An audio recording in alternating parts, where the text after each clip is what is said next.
Good afternoon, everyone.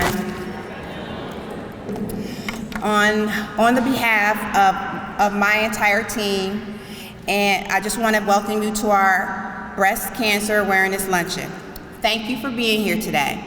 Survivors, fighters, families, supporters, caregivers, advocates, partners, and friends. Your presence in this room is powerful, and it means you believe in the hope in the community and each other.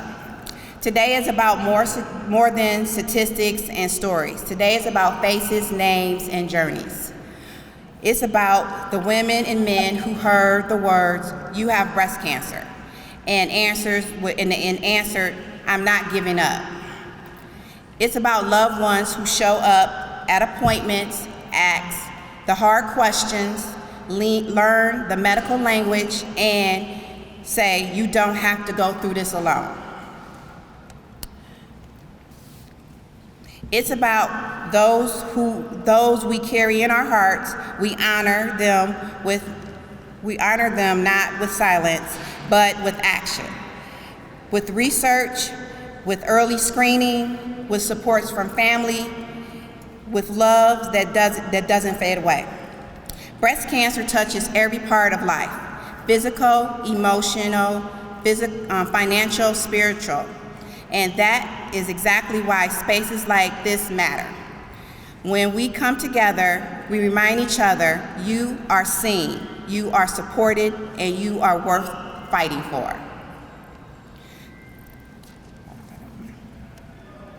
You'll hear stories today that are honest and courageous. You also hear about the resources and programs and ways that we can continue to uplift those in treatment and beyond treatment. Because beating cancer is not just about medicine, it's about community care. So as we share this meal, I want to ask you to do 3 things. First, I want you to celebrate our survivors. Your strength is not just inspiring, but it's constructive. You show us that perseverance looks like. Second, supporters, those who are currently in the fight, your encouragement can make the hardest days feel possible. And third, recommitment. Recommit to screening, recommit to education, recommit to standing up for each other. Early detection saves lives. Support saves lives. Being here today makes a difference. So I want to say thank you for coming.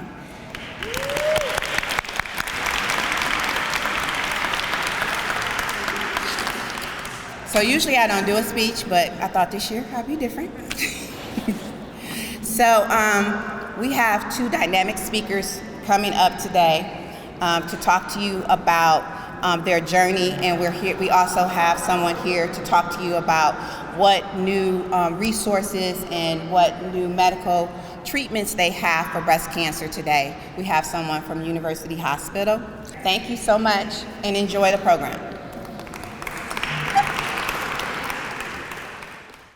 Now this next segment, I'm going to introduce our guest speaker from University Hospitals, Ms. Seidman. She's from the Seidman Cancer Center, Ms. Chesley Cheatham. Now Chesley, I'm going to read her bio real quick. She's the Director of Community Outreach Engagement. She works with cross-disciplinary groups of individuals to develop a robust business plan to expand Seidman Cancer Center's reach into our surrounding communities. In addition, she plays an active role in the UH system initiatives to enhance our focus on cancer health, equity, and addressing the needs of our underserved communities. Future efforts aim to make sure that health impact will be amplified. She is a representative for this work at the staff level. Chesley will partner with provider efforts to provide a voice for Seidman Cancer Center to address needs in sphere of community health needs. Let's welcome Ms. Chesley Cheatham.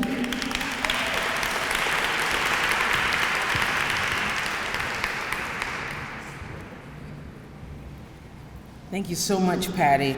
for the introduction. Whenever you hear stuff about yourself, you're like, that's a lot, y'all. That's just a lot.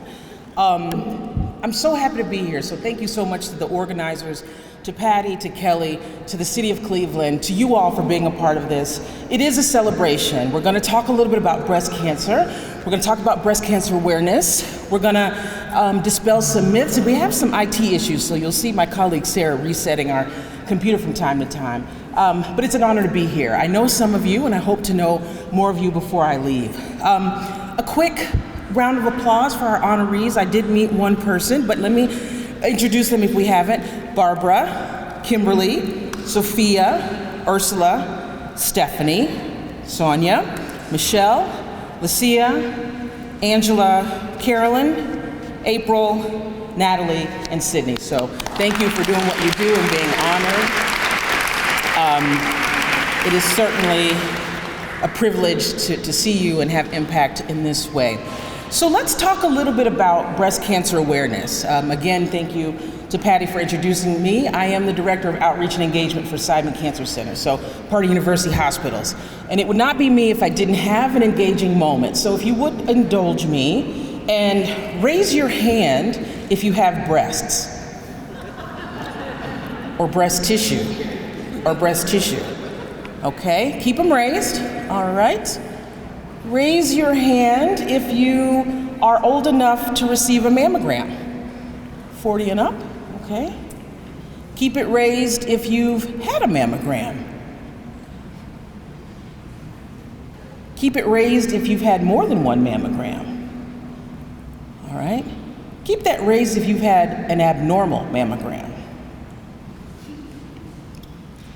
Keep them raised if you've had an abnormal mammogram and then you had to get a biopsy. Okay, abnormal mammogram, then another mammogram, then a biopsy, and then a meeting with a physician about what they found on the biopsy. Okay, all of that, and then the words, we found something and it's malignant. Okay. Not all of us, but a few of our honorees. So that process just there, I hope for some of you, you can put your hands down, yeah. That process might have induced a little bit of anxiety because you're thinking, what did they just tell me? I just came in here for a mammogram and then I have this and that and so on and so forth. So let me just recognize that process for you. We're glad that you're here. We're glad you're able to share your story. But for a lot of us who are in the community, at least in the city of Cleveland, we don't even get to the opportunity to get the mammogram. A lot of us don't have insurance coverages or don't understand our insurance coverages, don't know how to do it. We may be afraid of what mammograms feel like. And so that fear keeps us from getting help. There's so many changes in screenings, things that we can do in breast health. So part of the message that we want to share with everyone is that breast screening, including mammography, is not scary. I'm not going to say it's not painful. We say it's uncomfortable. So keep that in mind as we share with your colleagues, your friends and family members who are eligible for mammography and haven't gotten it yet. So let's just start a little bit. Whoop. Okay, so just a couple things that we're going to talk about today. Breast anatomy. Most of us just know the stuff that we see in the mirror, just the anatomy that goes inside our bra. There's a lot more to your breast than you think about, and we'll talk about that. Your breast center data. So these data change year to year. People are living longer with breast cancer diagnosis, so this is really encouraging. Some myths about breast cancer, including breast cancer screening, our screening guidelines. When do you start your first exam? What do those exams look like? Some risk factors. So what will increase our risk of breast cancer? What can help us reduce our risks? Our healthy lifestyle behaviors, and we are so grateful to the organizers of this luncheon for having healthy options. That's wonderful. And then just a summary, and we can open it up for questions and answers there. So a little bit about the breast anatomy, and I'm gonna go, can you see that? Okay. It won't show on the screen. Okay, so you can see there, that's a picture of a person's right breast. And the left picture is sort of a cross section. So if you can think about it, if they took the picture just like that. So you can see the outer portion, the nipple, some ducts, and that sort of yellow portion is adipose tissue, so fatty tissue. So if you've ever done your own breast self-exam, you can kind of palpate or feel what you're looking for. And if you can't see that, we'll get Patty these slides so that you can have a quick look. The other thing to kind of keep in mind is up here at the top. So this picture starts all the way from just beneath your collarbone. There are lymph nodes there. And for some women, they find lumps all the way up here in their lymph nodes. So when we talk about breast self-exams, which we'll talk about soon, it includes this tissue, not just the tissue that fits inside your bra, okay? And please stop me at any time if there's any questions. So a little bit about, no, okay. A little bit about the data. Cancer starts when cells begin to grow out of control. Breast cancer is a type of cancer that starts in the breast. It can start, I can't even see that, in one or both breasts. So people say, well, how does it start? People may have said, well, I've never, my family doesn't have cancer. I don't have cancer. My mom didn't have it, or my sister doesn't have it. Why is it there? And there's no really good answer. It can be, if you have breast tissue, you can be at risk for a breast cancer diagnosis. Breast cancer is the second most common form of cancer in American women. Breast cancer is. In some zip codes, that number is 1 in 8 women. In some, a little bit higher, 1 in 16 women. Lung cancer is actually the #1 diagnosis of cancer, but breast is number 2. It's actually the number 2 cancer that we see at my cancer center at Seidman as a part of university hospitals. Breast cancer occurs entirely in women, but men can get breast cancer too, and that's true. So we'll talk a little bit about breast cancer in men, because it might present slightly differently. A little bit more about the data, pardon me. The American Cancer Society estimates for breast cancer in the US in 2025, a little over 300,000 cases. That's a lot of people that be diagnosed. And about 42,000 of those 320 will die from that. That's a sobering number, because we know that early access to screening can help in that diagnosis. The earlier you get access, the earlier you get screened, the more options that you have for treatment, and quite frankly, in a lot of instances, the longer you will live. Overall, the average risk of a woman in the US developing breast cancer in their lifetime is about 19%. That's pretty good. You're more than likely to get diabetes than you are breast cancer, actually any cancer. But that doesn't mean that it might necessarily not affect you. Black women are nearly 3 times more likely to get diagnosed with aggressive subtypes. Has anybody ever heard of triple negative breast cancer? Okay. And that statistic is always interesting. More white women get diagnosed with breast cancer, however, more black women die from breast cancer. And there's a few reasons why. The types of cancer, including triple negative, the opportunity to get screened, the types of treatment they receive, when they're diagnosed, all of these things play into a part, unfortunately, for women of color. So just sharing, because we talked slightly about men having breast cancer, these are just examples of some more famous men who've gotten it. The first is Richard Roundtree. The second is George Lucas, who created Star Wars. And the third, y'all, I cannot say, hold on. Ernie Green, thank you for that. I tell you what. So men make up less than 1% of breast cancer diagnosis. And some people say, well, how do you screen men for breast cancer?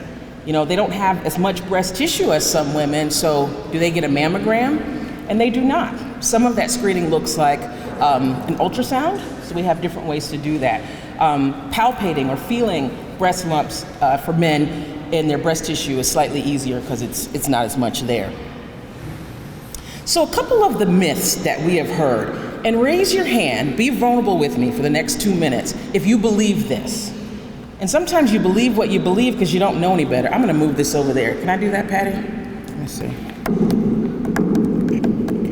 Leave it alone. Okay. I'm just gonna move over there so we can see a little bit better. How many of you thought that antiperspirants or deodorants cause breast cancer? That was running around maybe the early 2000s, late 90s.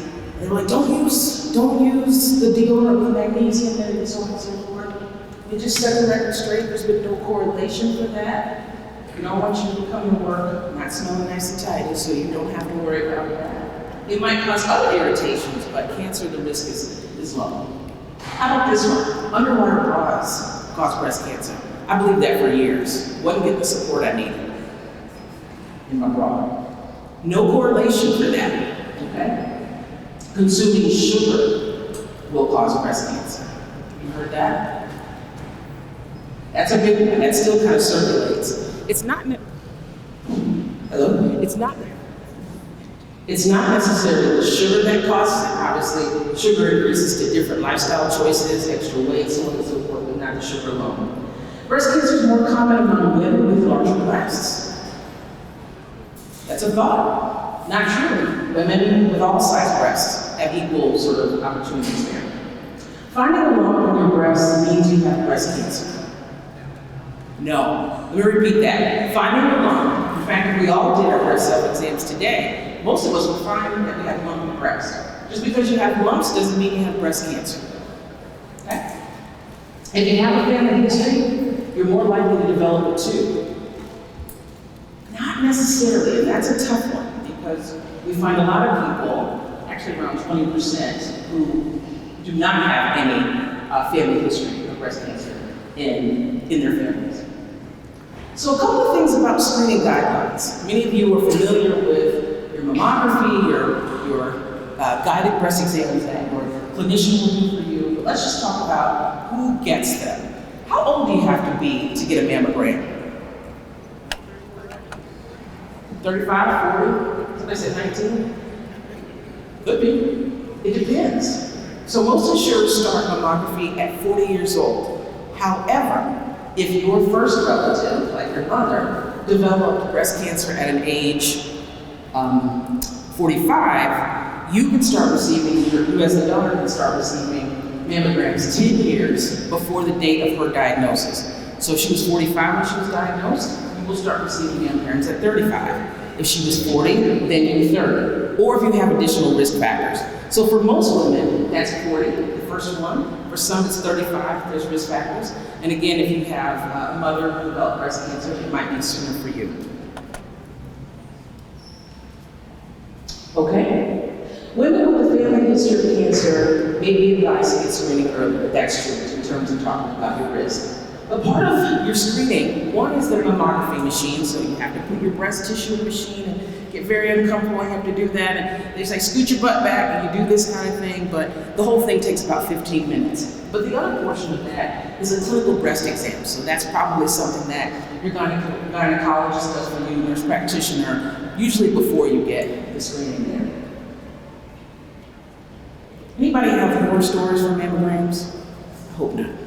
People say it's so uncomfortable, and it is. I remember when I was, I'm 112 years old, y'all, but when I got my second mammogram, I was so excited. I'm like, you're doing good, okay? And the robe didn't fit because I'm a little bigger, and it was just a lot. It was just a lot. I was like, well, I'll just do my best here while I wait, you know, but that can kind of humble you a little bit, but here we are. So let's talk a little bit about some of the risk factors. Risk factors. Just having breast tissue is a risk factor for breast cancer. The older we get, the more increased risks that we have for developing that. Your genes, so thinking about your maternal family line, your paternal family line, family history, dense breast tissue. Has anybody been told if you raise your hand if you have dense breast tissue? Okay, quite a few people, all right. Doesn't necessarily mean that you will develop breast cancer, but we monitor you slightly different. Some people with dense breast tissue have to get a mammogram and an ultrasound, so they do something every 6 months. And it just means that the fibers in your breast are more tight. You gotta look through them a little bit deeper for some folks. Some people get that letter that says they have dense breast tissue. We don't hear from them again. It's so scary to think, oh my God, what are they gonna do? Sometimes people that we serve have the thought that if I don't go back, then they're not going to tell me anything, right? Before I had cancer, I didn't have cancer. You're going to tell me something that I don't want to hear, so I'm not going to do that. So those initial risk factors are things that you can't change. You can't change you're getting older. You can't change your family history. I guess you could change the size of your breast, but essentially your breast tissue. So let's talk about some of the things that you can change that can increase your risk. The first is drinking alcohol. Unfortunately, alcohol increases your risk of all types of cancers. So if you are a heavy drinker, think about cutting back. Think about drinking not at all, or certainly doing that in moderation. Being overweight or obese. So obesity does contribute to all types of cancers as well. Breast, cervical, and bladder cancer. So if that is something that you deal with, think about losing weight, being more active. There's some thought that extra estrogen lies in fat tissue, and that could put you at higher risk, especially if you are postmenopausal, that kind of thing. Lack of physical activity. If you're like me, a lot of times you have a sedentary job. You sit for 8 hours. That's not good. Move your body if you can. If you didn't do much yesterday, do a little bit more today, et cetera, et cetera. Those types of things reduce the risk. And then smoking or tobacco use. Again, tobacco or smoking increases your risk of all types of cancer, especially breast. Signs or symptoms, scary part. So how do you know? Well, to really get a diagnosis of cancer, you have to get a biopsy, and that biopsy, the sample that we get, has to be sent to a lab or pathology, and that confirms it. But before that, there are some signs and symptoms that people may know of and recognize. The first is a new lump or mass in your breast. How many of us have done a breast self-exam, or at least palpated our breasts? How many of us did that every month? Or it's okay, most of us don't do it every month, especially if you don't have a period anymore. How many of us like, well, I don't know. And we'll talk a little bit about breast self-exams, but a lot of times we were seeing that women may have not been doing them in the most accurate way. It takes some skill. You have to do it frequently, and if you still have a period, you have to do it a little bit before your period, because if you're on your period, you may have more lumpy breasts, plus your breasts might be a little bit more sensitive. Some people make me laugh and they say, oh, my partner does my breast self-exam. I'm like, that's okay too. But you have to know what you're feeling for. And so, if you are going to decide to do a breast self-exam, we'll talk about that more, you want to make sure that you demonstrate that with your healthcare provider, to know that you're pushing hard enough, so on and so forth. And let me just give you an example. Take your 3 fingers, and then just place them on either collarbone. Does anybody feel the bone there? You kind of have to press a little hard to feel the bone. Could you feel the bone if the bone had a little crack in it? Maybe. Maybe you could, maybe you couldn't. Close your eyes really quick. Take those 3 fingers, close your eyes, and place them on your cheek. Can you feel your teeth? Push really hard until you feel your teeth through your cheek. That's about how hard you have to push in order to feel something. So when you think about that, you're like, oh, I really have to push, right? And then you have to say, can you feel the differences in your teeth? You feel like there's multiple teeth there. So when you think about the pressure when you do your own breast self-exam, keep in mind that. All right, swelling on all or part of your breast. This might be a little unique. Some women don't look at their breasts in the mirror. They're like, let me just get in my shower and keep it moving. I'm not looking. Skin dimpling. We used to have images there, but we can share those when we're at lunch. But some of those things are subtle. A lot of the symptoms don't happen overnight. So it's really important that you get to know your breasts, right? Some people are like, oh, I didn't even notice that. And it can happen. Skin dimpling rashes can happen over time, so you may not notice that. Breast or nipple pain. This is a tricky one because some people get breast or nipple pain on their period. It's normal for them. But if it's new for you, if you're like, okay, that's something, you didn't have any, someone didn't bite you or you didn't get in an accident or something. If it's new for you, you want to keep an eye on that. Okay? Nipple retraction. This is a very interesting one. For most of us, when you are an adult, your nipple goes outward. But for sometimes the cancer will form and your nipple will start to retract inwards. And you might not see that immediately. Again, this happens over time. So you look at your breast, one of your nipples is out and the other one is indented, like maybe a little smushed. That's not normal. It's not normal for you. You want to get that checked out. Nipple discharge. For a lot of us, we're done having kids. We don't necessarily have any more milk. We don't lactate anymore. So there shouldn't be a reason why your nipples have discharge. Some people, huge sunburns, things like that, they may be bloody. If it's not normal for you, you definitely want to get that checked out. And then swollen lymph nodes. If you remember the image that we had before, you have lymph nodes in your breast tissue, but you also have lymph nodes here and in your neck. And for some people, you remember if you go to the doctor, they touch you here, they're looking for swollen lymph nodes there. So just understanding your anatomy is super, super important to think about symptoms and signs. Any questions there? So a couple of the things around healthy lifestyle behaviors so that we can reduce our risk. Talking about healthy weight, that is a lot, y'all, it's a lot, but it is hugely important. If we can reduce the amount of excess estrogen, and estrogen lies in adipose tissue or fatty tissue, that can help reduce your risk. Limit your alcohol. If you're an everyday drinker, maybe you think about it every other day. If you drink 4 a day, maybe you think about 3, or whatever your relevance to alcohol is, or stopping altogether. But the number one thing that you can do to lower your risk is to get screened. It is super scary. If you're in the shower, washing your hair, and you do this, you're like, what is that? And you feel something. Your heart might drop. It's scary. You might not tell anybody, you might not tell your spouse or your kids, but get screened. Get a mammogram, tell your doctor, we're here to help. There's nothing that we haven't seen, nothing that we can't help you get through. Okay? Smoking.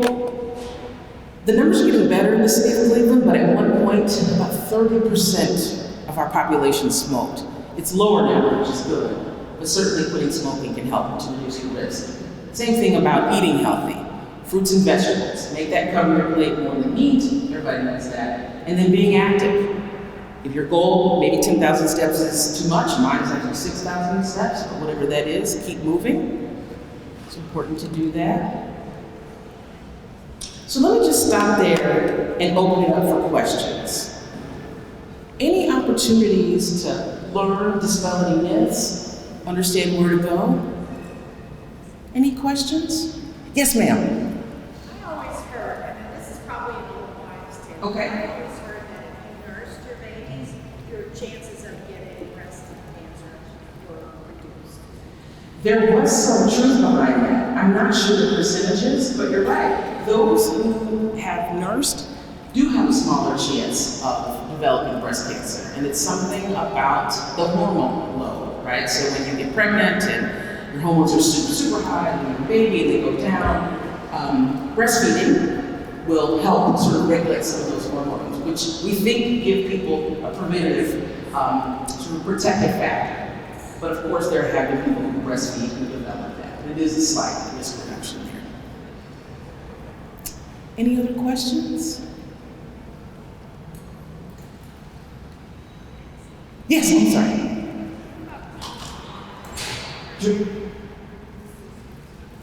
Drinking wine? Wine? I like wine. The issue is the magic number, right? So, something like, okay, a glass a day, that surely can't hurt me. Probably not. But if you want to completely reduce your risk around alcohol, you want to get that number as close to 0 as possible. I'm not saying when people have a birthday party or holidays, you have a drink or so on and so forth, great.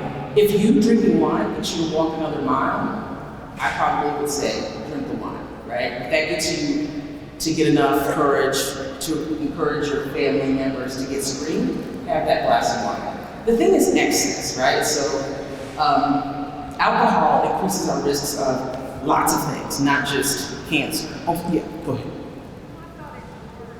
Oh, did it lower? Oh, that is controversial.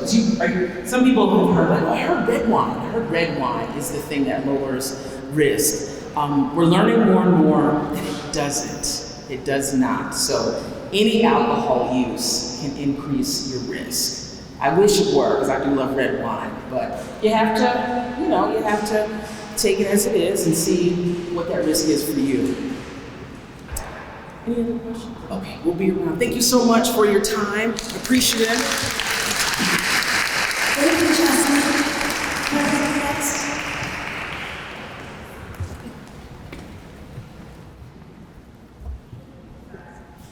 Thank you. So, each year I go through all of my people here at the city, my survivors, and I say, hey, would you like to be my guest speaker? Some of them run really fast, like, no, Kelly, I'm not ready yet. Okay. Then some of them I hound down, like, please, please, please. I know you will be an inspiration to everyone. And that is the one, this is Sonia. I asked her and she was like, no. Then I said, please, please, please. She said, no. I said, please, please, please, please. She said, okay, Kelly, I'm gonna be ready. I said, it's next year, because I asked her at the last luncheon.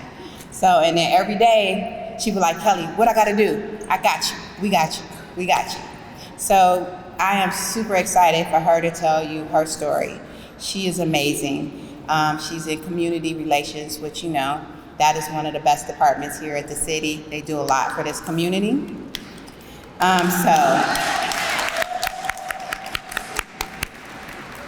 So they got good people there, and she's a good person. So Sonia Barnes, please come up. She is our guest speaker today.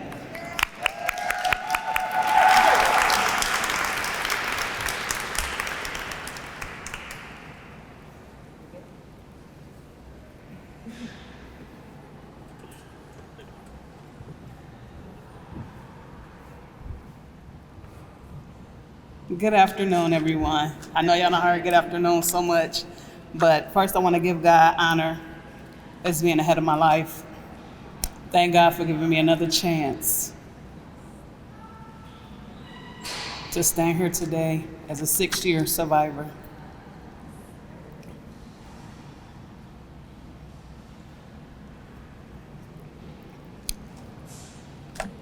Keep going. Keep going. Keep going.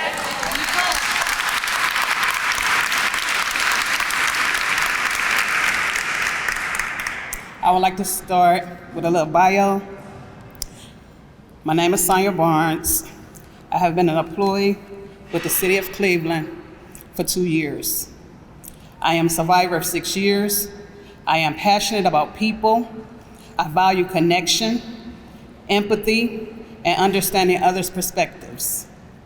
I find joy in helping others grow, feel heard, or succeed. I believe people are at the heart of every great idea, organization, or community. As far as achievements, I thrive in team environments and enjoy bringing people together. I naturally inspire, support, motivate others, and positively impact others. I overcame challenges and obstacles that strengthened my patience, compassion, or communication skills. I actively seek to understand different perspectives.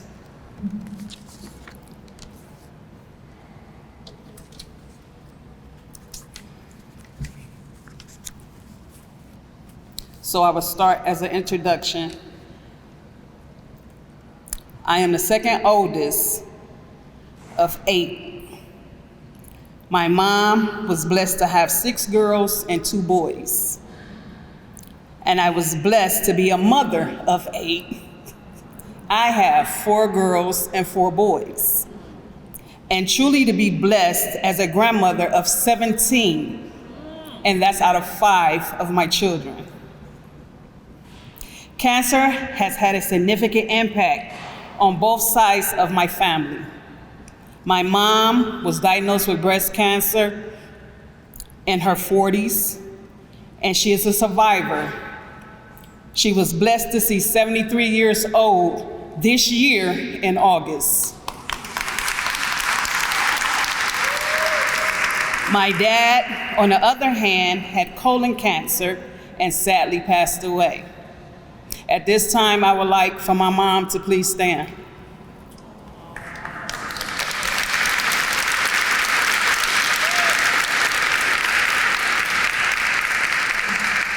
Hold on.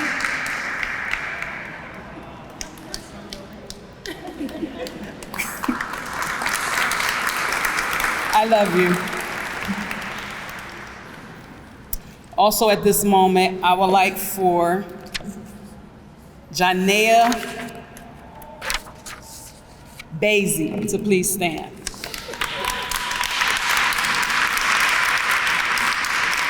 Keep the courage, stay strong. Thank you.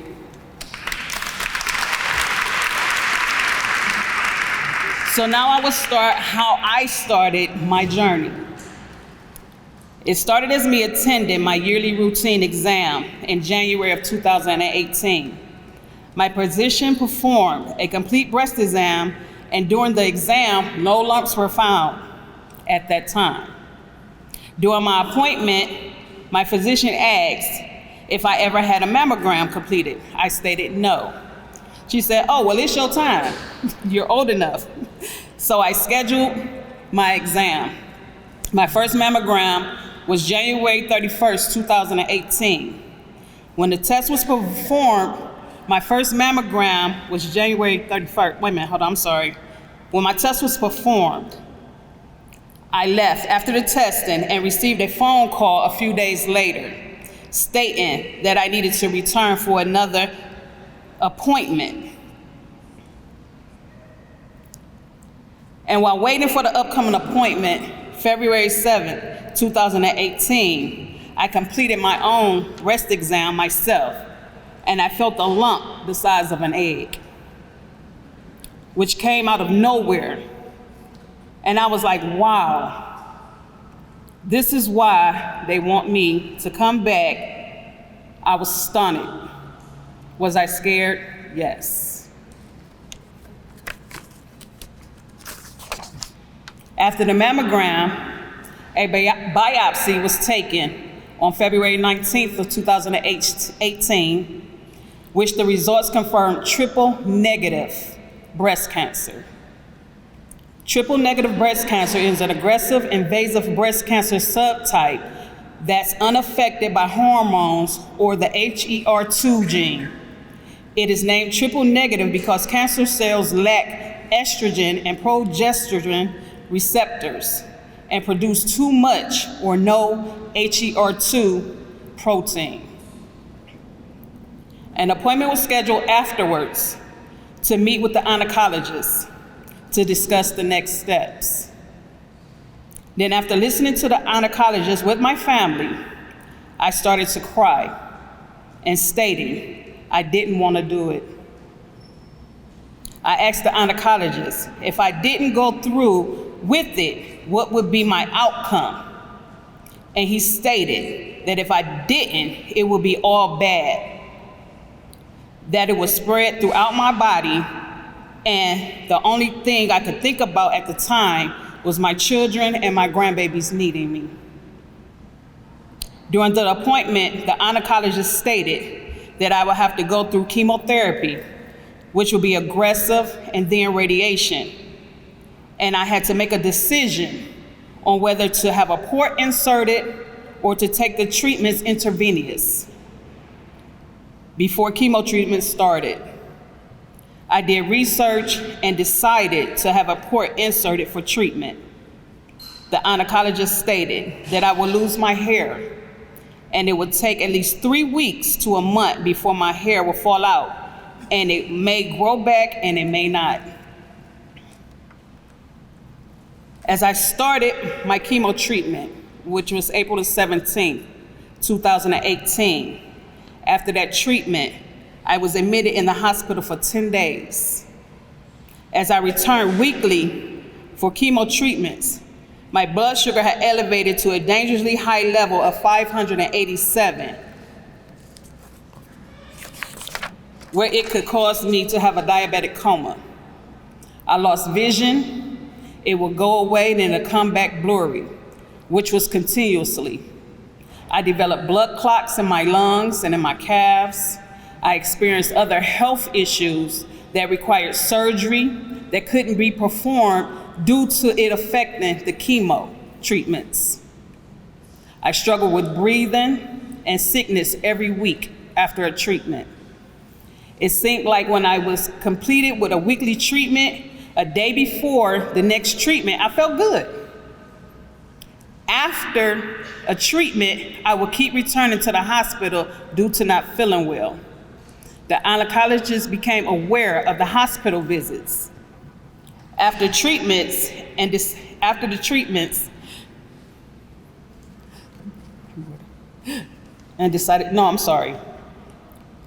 treatment, I kept returning to the hospital due to not feeling well. The oncologist became aware of the hospital visits after treatments and decided to change the routine on my medications, where I was administered 3 medications once, which was very aggressive. The oncologist stated that the medications were too strong for me. That's when they administered the 3 medications I received was adjusted, where I was administered the hydromycin, the cytozan, and the taxotere. And the other 2 medications after the other 2 medications was completed, I did the one by itself. After chemo treatments, I asked the oncologist if the port could be removed. And the oncologist stated they would like to leave it in for 5 years due to my cancer being triple negative. It can return back anywhere else in my body. And I stated to the doctor, I'm not claiming that. And I would like the port to be removed. And it was removed. Now, you know, as women, we love our hair. Some women do, some women don't. I was one, I loved my hair. And I used to love to go to the salon to get my hair did. I was ready all the time. So after those 10 days, long days of being in the hospital, I was released. I had called my daughter, her name is Jennifer, and I told her I was being released. I wanted to wear my hair before it fell out. I had 2 braids in my hair that she had did within those 10 days of me being in the hospital. So upon my release, I took them down. Before I left the hospital, no hair was falling. I ain't seen none shedding. So I was ready. I was like, okay, it's not falling out yet. So I was ready to get to the salon, and that was my first stop to get my hair did. As I sat in the salon chair, Jennifer began to comb my hair. All of a sudden, she started screaming, saying no, and crying. So I'm sitting in the chair wondering what was going on because I never seen no hair falling, nowhere. No hair shedding, no hair falling. Her colleagues took me to the back of the salon stating they will finish my hair and told my daughter to go outside to get herself together. When she came back in from outside, I was still sitting in the back in the salon chair. And she stated to me, Mom, are you ready? And I said, ready for what? Because I still never seen any hair. And then she asked me if I wanted her to go to the bathroom with me. I stated no. I went to the bathroom. I looked in the mirror, and all I can do is scream and cry. Once I returned from the bathroom, hurt, she stated I would shave my head bald. And I told her no, she didn't have to do that. But I love the thought because she know how much I love my hair and the different styles she used to do. As I sat in the salon chair, she started placing a stocking cap on my head and began to make me a wig. I left the salon, I went home. That wig was so hot on my head. When I got home, I took that wig off and I put that wig on the post of that bed. And that's where that wig stayed throughout my duration, is on the post of that bed. I appreciate her making the wig, but it never felt like me. Whenever the grandbabies came to visit, they played with that wig. I ain't care what they did with it. I just told them, when y'all get finished, put it back. And at that time, I didn't feel myself and wouldn't go outside. That's when my other daughter, her name is Darnella, she went to the hair store. She bought me every different color scarf it was. And I went to YouTube And YouTube tell you everything. How to do this and how to do that. I learned how to wear them scarves and how to tie them scarves. Baby, you couldn't tell me nothing. I put them scarves on, I put them earrings on. I ain't had no hair, but I was gone. And one thing I could say, regardless of me, how I was feeling, how sick I was, I didn't go nowhere. I went to my appointments. I went to the store if I needed to, but nobody never knew what I was going through. But one place I did go, whether I was sick, whether I had to crawl, was church. I laid on that bench, I was sick, and I was there. Every time the church doors open, I was sick, I was on that bench. So after all of that, that's when I started, after chemo treatments, was the time for radiation. I had to attend more than 31 days of radiation, and it was an everyday process. It was daily. And as the days of treatment continued, it became very intense and painful. Radiation had burnt my skin to the white meat. It was days where I went to radiation and proceeded to raise my arms, placed in a casting. Because as you go, depending on where it's at, you have to form your arms like this. So every day when it was time for radiation, I'll have to get in a casting and my arms would be like this. And as I did that, tears just started rolling. They just started falling from the pain being so intense and painful, where the tech would look at me and she would say, "We can't do her treatment today." And as I cried some of the days, I looked at them, because whether they've been through it or not, we're the ones that's laying there. We the ones that know how our bodies are feeling. We the one that feels the pain. They told me when I went, "Oh, a thin layer of skin gonna come off, it's okay, it's gonna grow right back." That's not true. I'm a witness that it's not true. That laser was in that same spot every single day. I looked at that lady and I had to tell her, "Look, you ain't the one laying here. I am. This hurts. It hurt." And all I could do was cry. And she said, "We can't do you today." So it took a couple of days where they took me off of radiation treatments. And after those couple of days, I went back. And during that process, I couldn't work. I lost my car. The bills had stacked up fast. I tried applying for income. I was denied. I felt hopeless, no lie, but with the power of God and the strength of my family who refused to let me give up, I kept pushing. I felt like I was dying and fighting to stay alive. Finding the joy in the struggle wasn't easy. Everything was beyond my control.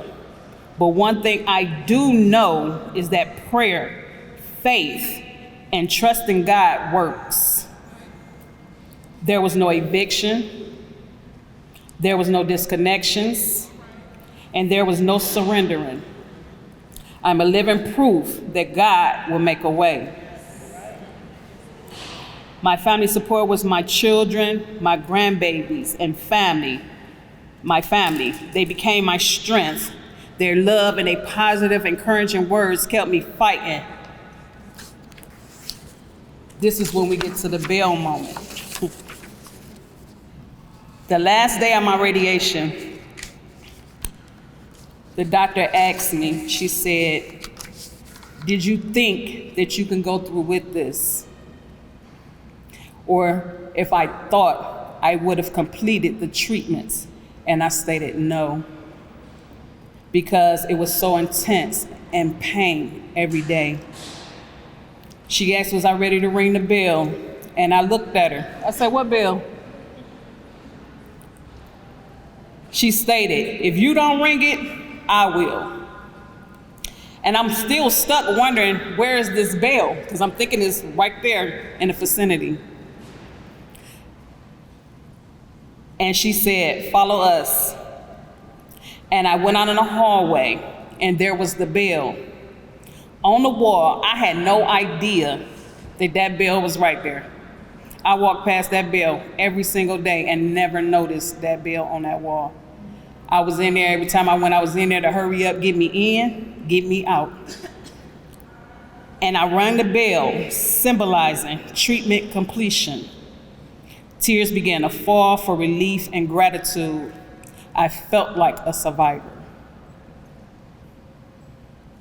I know everybody's testimony is different, which my testimony is way longer. I went through way more. You never know what a person has been through because they may not look like what they've been through. If you're fighting, remember you are stronger than you think. If you are a survivor, keep the faith. There is hope and life beyond cancer. Let's share our testimonies with others. Let's support them. Let's encourage them and guide them to resources. I'm Sonia Barnes, proof that you can get through it, but God. Without Him, where would I be? Blessings to everyone that's been through it or have family members that's been through it, or if you're going through it. Thank you.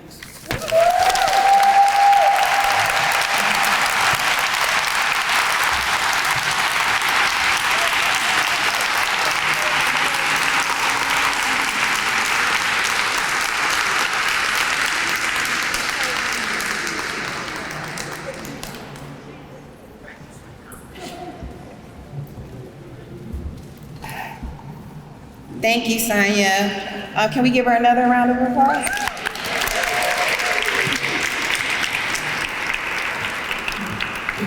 So we would like to also honor our survivors here at the City of Cleveland. During your registration packet, you got a chance to register and let us know that you are a survivor, and Patty will be reading out our survivors' names.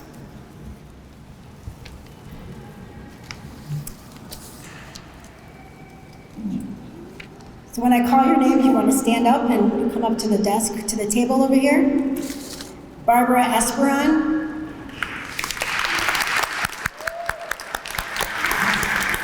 Sydney Johnson.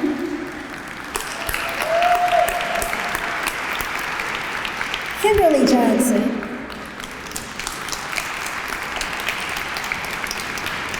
Michelle Burks. Sonia Barnes. Sophia Bill. Stephanie Ashford. And Ursula Harris.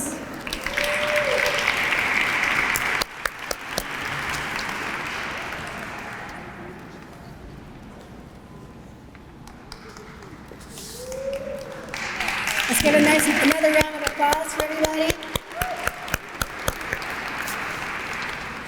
So, on behalf of the Wellness Works program, we would like to again thank you for attending our today's luncheon. We would also like to thank University Hospitals for providing a wonderful presentation and information and resources for you to take home. We'd also like to thank our Division of Printing for coming through for us, as always, last minute. Our volunteers, and of course, our honorees. So your presence and support helped make our event a heartfelt success. So we want to together we honor our survivors, we remember anyone that we've lost, and strengthen our commitment to getting our screenings and going to our doctors every year, getting our physicals, completing your biometric screenings every year. So yeah, we're deeply grateful for your support and your encouragement, and we look forward to you attending our future events. Thank you.